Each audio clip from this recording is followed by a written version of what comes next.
For most people, the word orgasm always means sexuality. It gives you a certain sense of peak, but it doesn't take you to an absolute peak. But once one knows how to be orgasmic without the need of the physicality, then it's a perpetual orgasm.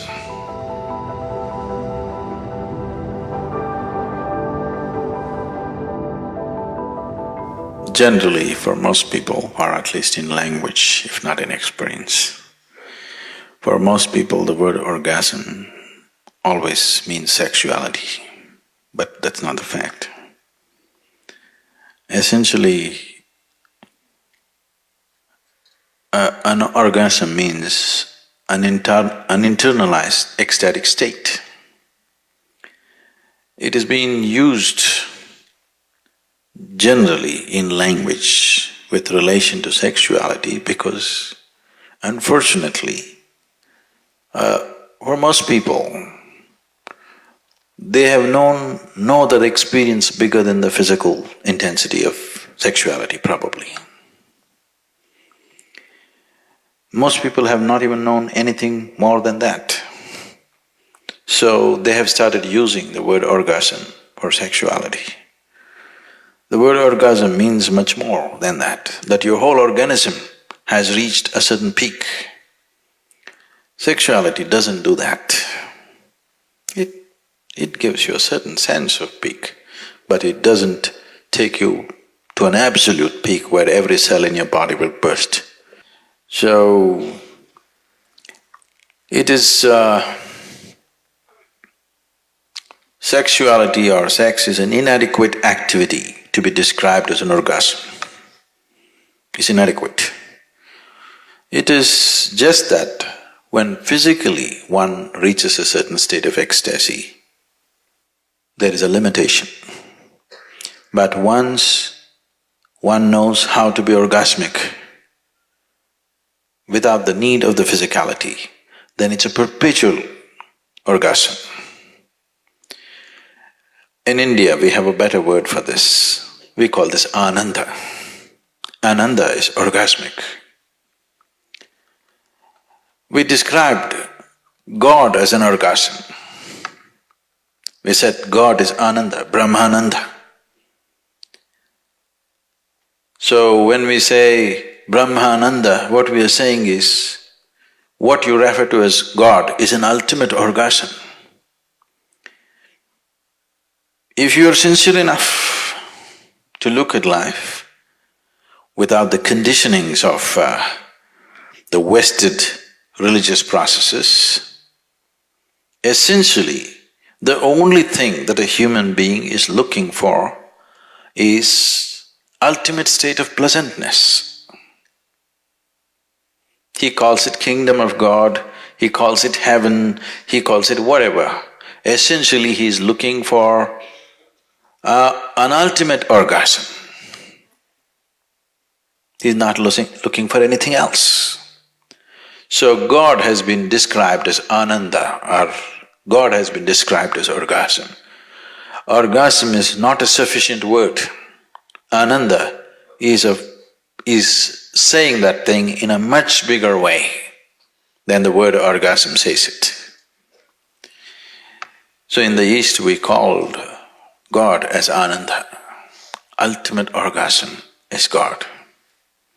If you want to settle for limited things, you can try sexuality, alcohol, drug. It will only enslave you, it doesn't liberate you. Because this is not Ananda, this is just pleasure. Pleasure is always entangling. People seek pleasure essentially because joy is missing, because bliss is missing.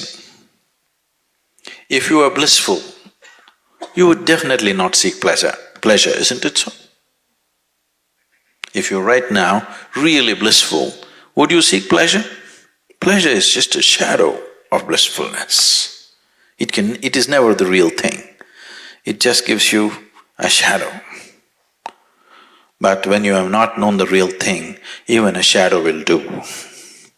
I'm not against it, but If you do not realize the limitation of pleasure, you will get entangled in it.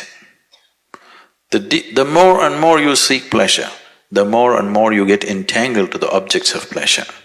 But the more and more blissful you become, the more and more you become free from everything. When you're truly blissful, nothing is needed. No food is needed, no sleep is needed, even life is not needed. Actually, when you're truly blissful, you're willing to die. Please see this. Only that one who is constantly willing to die every moment of his life, only that one will know life. Because if you do not know how to fall into the abyss of life, you will never know the peak of life. Life is one inside the other, that's the problem.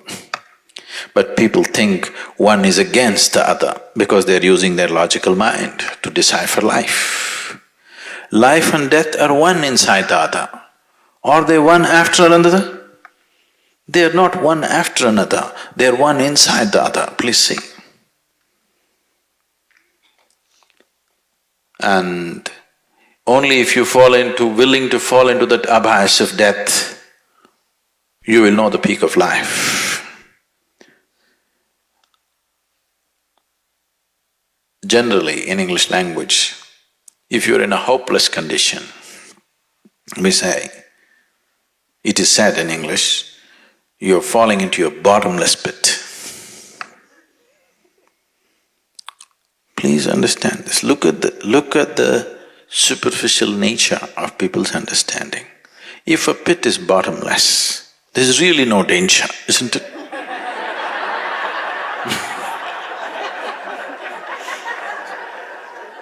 It is the most wonderful thing. If something is bottomless and you fall into it, it is an eternal free fall. Only because there is a bottom, there is a problem.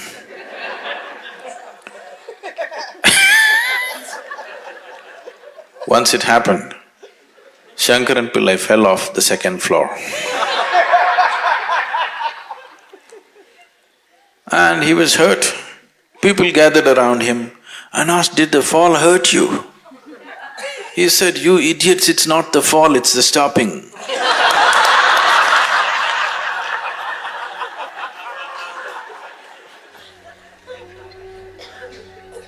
It's never the fall, it's always the stopping which hurts you, isn't it?